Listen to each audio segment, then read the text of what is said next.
Buenos días. Sensiblement différent, le podcast des humains sensibles et différents. Avant de commencer, laisse-moi te dire comment on se sent au cœur d'un challenge. Stimulé, fatigué, mentalement au taquet, en confiance, un peu, mais surtout à poil.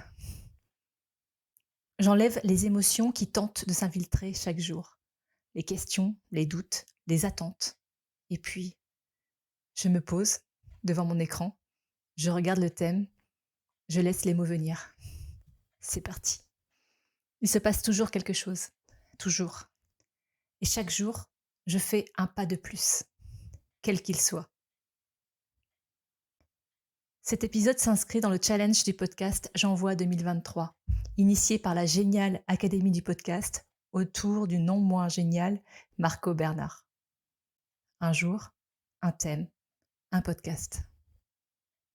Le sujet du jour, c'est 5 choses que tu ne sais pas à propos de moi. Tu te demandes ce que je vais te raconter ? Moi aussi. On y va ? Je m'appelle Magalidé, je suis un humain, maman 4 fois, thérapeute en kinésiologie, enseignante pendant 20 ans dans tous les sens, chercheuse et amoureuse de la vie, mi-punk, mi-poète. Je t'invite aujourd'hui à cheminer avec moi.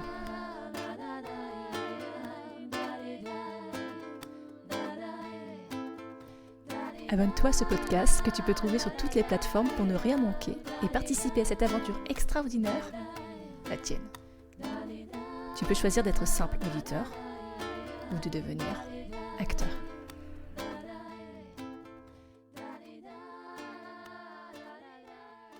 Sensiblement différent. Au cours d'un live, Marco Bernard a dit « La différence entre les Québécois et les Français, c'est que vous, les Français, vous attendez que tous les techniciens soient passés au sol avant de lancer votre avion. Vous révisez, vous faites des calculs, vous révisez encore, vous calculez, et à la fin, après une longue période de réflexion, vous le lancez. Nous, les Québécois, on lance l'avion et on l'ajuste, en vol. Je lance cet épisode donc, et je le construis en vol. Première chose que tu ne sais pas à propos de moi. J'ai su lire à l'âge de 3 ans. J'ai un grand frère de 3 ans plus âgé que moi. À 6 ans, il apprenait à lire. J'ai observé, hop, voilà, l'affaire était pliée. Ça ne remplit pas la ligne d'un CV, mais ça explique en partie pourquoi j'ai toujours aimé lire. J'ai appris naturellement et sans contrainte, juste parce que j'en avais envie sur le moment.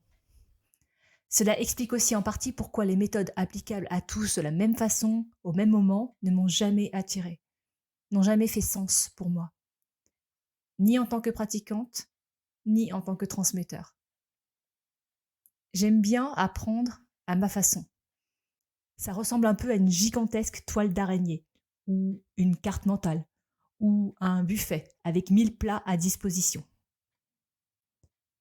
Chaque façon d'apprendre est unique. Et plus le déclic de lecture vient à l'initiative de l'apprenant, plus il est associé à du plaisir, plus il fait sens. Lire, c'est plutôt cool. C'est une clé de compréhension de ton environnement.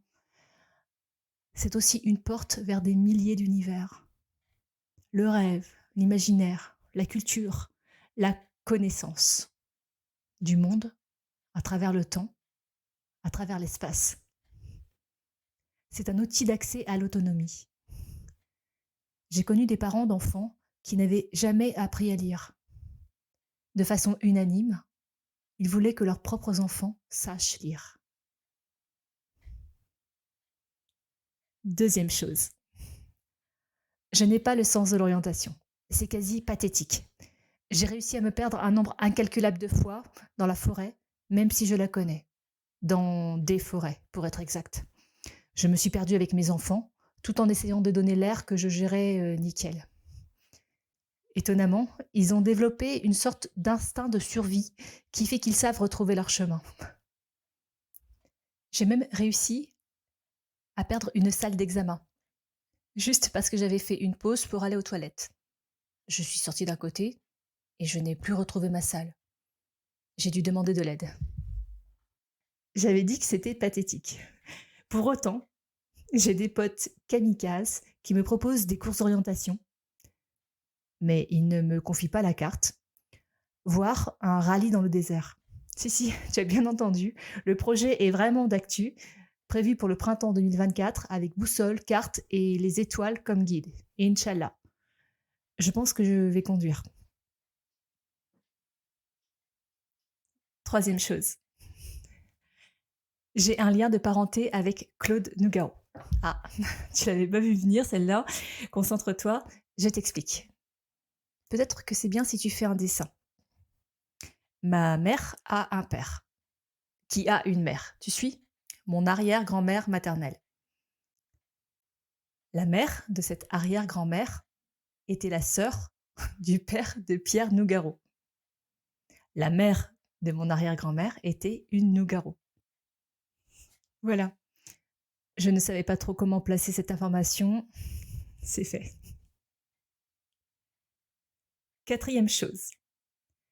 J'ai des origines ethno-génétiques situées dans les Balkans, en Scandinavie et quelque part dans la cordillère des Andes. Je ne sais pas trop quel mélange ça fait. Un peu de viking, un peu de précolombien et un peu du carrefour Orient-Occident. Dans mes cellules vibre quelque chose de l'ordre du multiculturel. J'aime assez cette idée de porter en soi le cheminement d'ancêtres aux quatre coins du globe. Une sorte de citoyenneté à l'échelle de la planète, au-delà de l'appartenance géographique, qui devient très relative, l'appartenance géographique. J'ai toujours un moment de silence lorsqu'on me demande d'où je viens, parce que je n'ai pas noué de sentiment d'appartenance, justement, à une région, un sentiment d'origine. Par contre, je vis sur un territoire que j'ai choisi, et j'aime profondément y vivre. Quand j'y vais, je me sens chez moi. Home. L'humain, c'est un mélange improbable d'ingrédients que l'on a environ une vie pour découvrir. Je t'invite à t'y mettre dès aujourd'hui. Une vie, ça passe vite. Cinquième chose. Je peux switcher consciemment le regard que je pose sur une situation et choisir si j'alimente une émotion ou pas, si elle m'impacte vraiment ou pas. Je reviendrai encore et beaucoup sur les émotions, c'est en partie mon métier. En position à la fois d'acteur et d'observateur de ce que je vis et qui me traverse, je peux réellement choisir, une fois qu'une émotion m'a traversée, provoquée par une situation vécue ou imaginée, je dis bien vécue ou imaginée. Je peux choisir ce que je fais de cette émotion.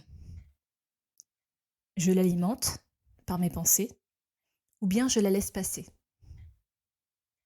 Si je change mon angle de vision, disons, si je passe du plan rapproché à une vue de drone, l'impact de cette même situation est radicalement différent. Je peux l'alléger ou au contraire l'alourdir. Comme un switch. Avec un choc émotionnel, c'est plus délicat. Il faut parfois une aide extérieure. Il faut plus de temps aussi. Je te propose par là d'essayer de te positionner différemment sur un événement que tu vis ou as vécu et d'observer l'effet que cela a sur toi. Voilà mes 5 révélations. Des petits bouts de moi.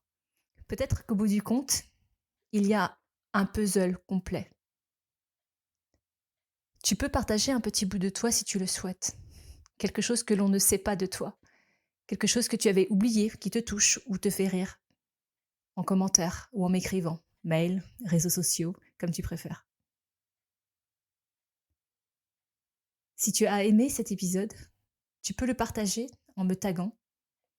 Tu peux aussi mettre 5 étoiles sur ta plateforme d'écoute.